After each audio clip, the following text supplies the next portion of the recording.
In this video, we're back at Cambrian Classics Ltd with Tim, and we're going to find out, is my Berlingo rotten? And also try and do a few small things, carry out a service, and generally just check how she is, one of Tim's famous health checks. So without further ado, we shall jump into it. Right, health check is beginning with front suspension, which interestingly has also been painted green by someone. Everything's green. Yeah. Something on the steering, track rod end. Well, one of the jobs today was going to be tracking because someone noticed at the Berlingo meet that it looked like the tyres are worn. They're only worn right on this edge. I mean, the tyres are fairly new, so they're nowhere near wearing down, but there's definitely uneven wear across the tyre, and that's replicated on both sides. So I was going to ask Tim to look at the tracking, but if we've got a track rod in with a bit of play in it, then there's probably not much point in doing the tracking until we do that. Also an anti-roll bar link, unfortunately. Yeah, I kind of expected that. Notice, especially when I'm driving down sort of bumpy lanes, you get a bit of a gentle knock. Yeah. But yeah, anti-roll bar drop links pretty much a given on these. They don't last very long. Oddly, has this side been painted as well? It doesn't look like it has, does it? No. No. I obviously ran out of green paint at this point. Used it all on the wheels. Yeah. This side's okay.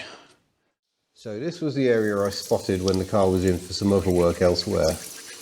Hasn't gone through to holes yet, but as you can see there's lots of flaky underseal and hopefully solid metal beneath, but we are going to have a go at cleaning this up a bit. There's all these spots which just, if they're just left unattended, they will turn into some nasty rot. It's just sort of galvanising on that little flake there. Exhaust is a little interesting in places. Not entirely sure what's going on here, and that doesn't look like it's going to last very long. But yeah, not bad. The usual jacking damage. People jack these things up in the wrong place all the time. Lots of PSA stuff. These it's just a strengthening part of the floor. It's not designed for taking load, and they often get quite horribly bent. So at least they're not too bad. It doesn't seem to have broken the metal. So according to the service history, this vehicle was serviced in January this year. We're wondering just how well that was done. I don't know if you can see the difference between the two air filters. It's quite a subtle difference between the two. Bit of debris in there. Oh yeah. Oh, and an angry spider. Nice. So that's great. And then if we have a poke underneath, be a bit careful because the oil's draining. The oil filter. Up the front there. Yeah, there it is. I'm trying not to get the camera in the oil drips. It's got rust on it.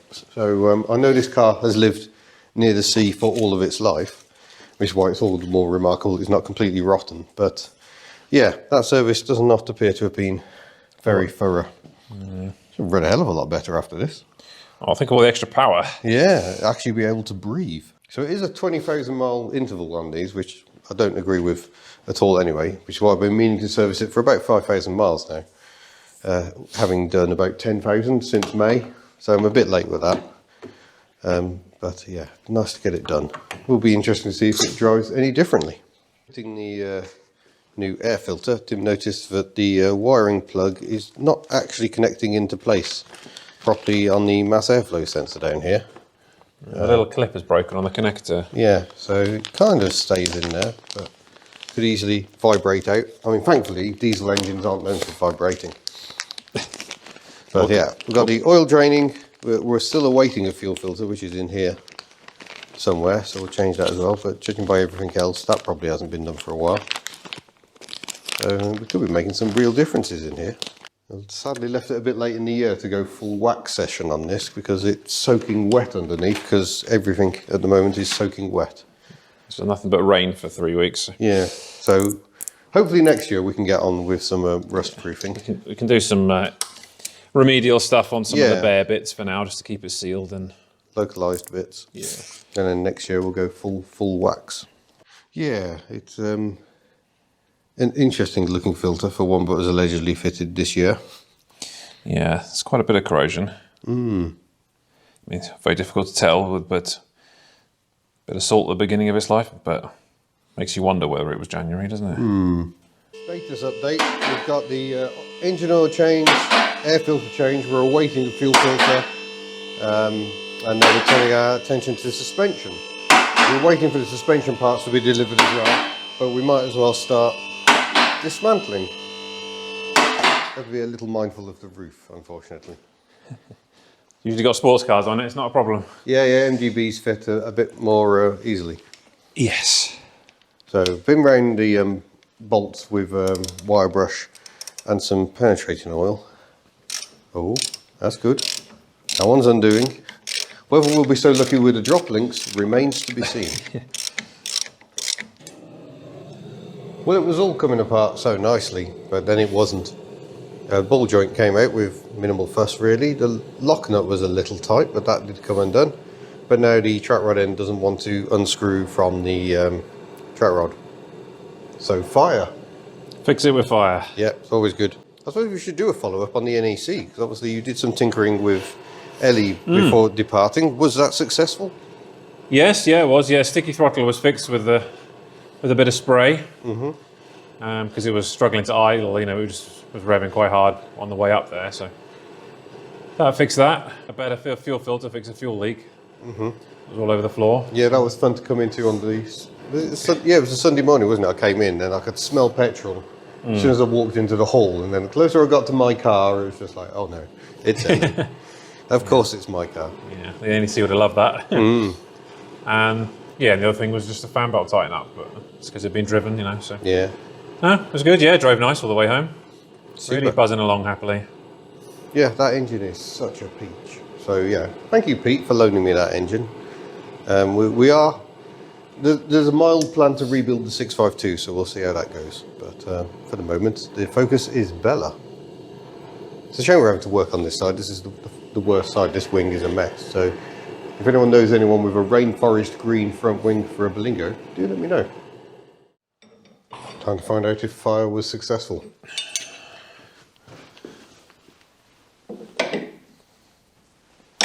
Yeah, don't grab it with your hand. Definitely not. That would scar, I suggest. Which could be the best way. Oh, there we go. There you go. Fix it with fire. Yeah. Fire is your friend. Just a simple plumber's blowtorch, really. It's one. I'll count it properly in a minute. You know, we'll get apart stuff that's been stuck together for 20 years. It's surprising. You don't necessarily need to have big propane, big acetylene canisters and all that kind of thing. For most things you do at home, it's surprising you get, £10 plumber's blowtorch with a butane can. Yeah, I must admit I do have one myself. They do come in useful from time to time. Yeah. Just obviously be careful if there's rubber, especially for anywhere near fuel lines. And spray as well. Yeah. Because you'll easily set fire to things like WD-40 and what have you, as long as you're aware of that. And also what's behind what you're burning. Because you've got rubber boots behind something you're pointing at, you set this on fire, So. Yeah, your day just got worse. Yeah. Well, the drop links seem to be coming off without a fight, which is good. Perhaps I shouldn't say that we haven't actually got the passenger one off yet. Oh, it's coming. It seems to be well on its way. But yeah, a bit of play, you can sort of feel it going in and out of it at the top of that one. And while this one doesn't seem to be a problem... It's very sloppy at the bottom. Oh, okay. Well, there we go. It's starting to go. Yeah. And given we're already here, we might as well just do both of them. Yeah, this one won't be far from it. So while we await parts, Tim's now got the fun job of flicking bits of underseal and road dirt into his eyes. Safety squints. Yeah, always fun working underneath cars. So just clearing off any flaky underseal, which there is quite a bit, and road muck, just to see where we need to turn our attention. Ooh, that's a bit in that.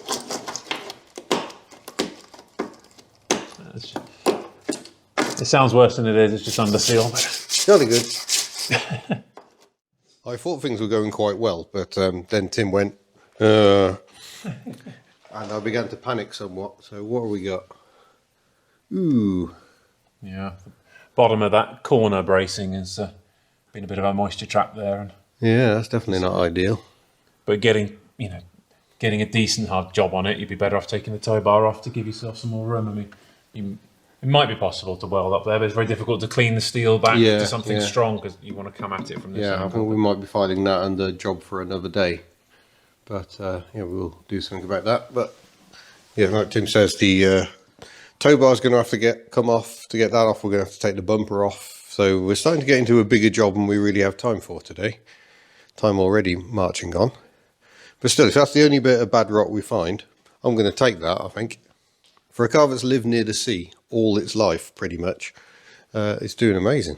Oh, and the reason for going for the microphone on the stick is simply because Tim's getting absolutely covered in stuff under there, so we thought we'd save the microphone. Well, we've been having fun getting absolutely filthy here. Tim wire brushed almost all of the underside. I've gone round it again with the air pistol just to really blast some of the areas and get them dry. Got a few areas of rust, like here on the sill, here as well, just starting to creep in. So I put some Genelite on some of those areas, and now Tim is starting to apply Underseal, the wax oil and Schutz mix that we used in the we don't care what this looks like places on the Daihatsu. We used Anchor Wax clear where we wanted to. I don't care what the underside of this looks like.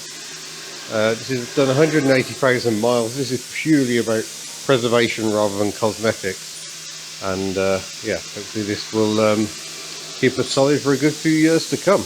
We were hoping to have some Daihatsu news for you this week. That hasn't worked out as we'd hoped. We have been working on the Daihatsu. We just haven't got it to a stage where we're ready to put another video out on that yet. Hopefully that won't be too far away. And we can have some Daihatsu news.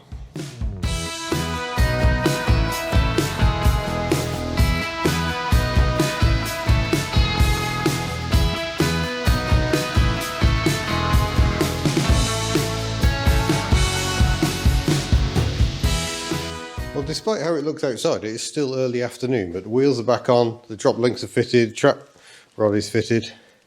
That fuel filter is lovely. That's disgusting. Okay, that'll be worth doing then. Wow, there's more ponies in that one as well as your air filter. Yeah. It might explain you slightly rougher running at lower RPM. Yeah, it's going to be interesting to see whether this work has any effect, because below 2000 revs it can get a bit shunty at times. We've had a look at the engine mounts, they seem okay. So it does look like it's actually a running issue. So we'll get that changed out. Look, the diesel is almost the same colour as the wheels. But yeah, it's all undersealed underneath, looking rather spiffing now. And yeah, we're just finishing off the service with the latest items to arrive. New drop links fitted. They're even shiny silver. Look at that. I'm going to have to buff them up. So it's been a very good day of genuine improvement. We're going to get it all back together again, go for a quick drive, and then we'll check the tracking. We're back from a successful test drive. All seems to be going well. And we're just, Timmy's consulting his big book so we can check the tracking settings, just so we can hopefully eradicate that tyre scrubbing that's going on a bit. So finishing touches, Tim's just putting the wheel trims back on, but I think that has been a useful old day. This car is definitely better than it was when we got here, and is better protected against the Welsh climate than it was when we got here, which is good because the Welsh climate is particularly horrible at the moment. So yeah, look forward to it. So we've got new track rod end, new drop links, we've replaced all the filters, fresh engine oil, and it sounds happier. Could be placebo effect, as it sometimes is, but it definitely sounds a happier car to me. And the tracking checks out, so we're all good. So thanks as ever to Tim here at Cambrian Classics for the service, and we shall see you in a future video with some more automotive shenanigans. Farewell. Hats available at the Hubnut store.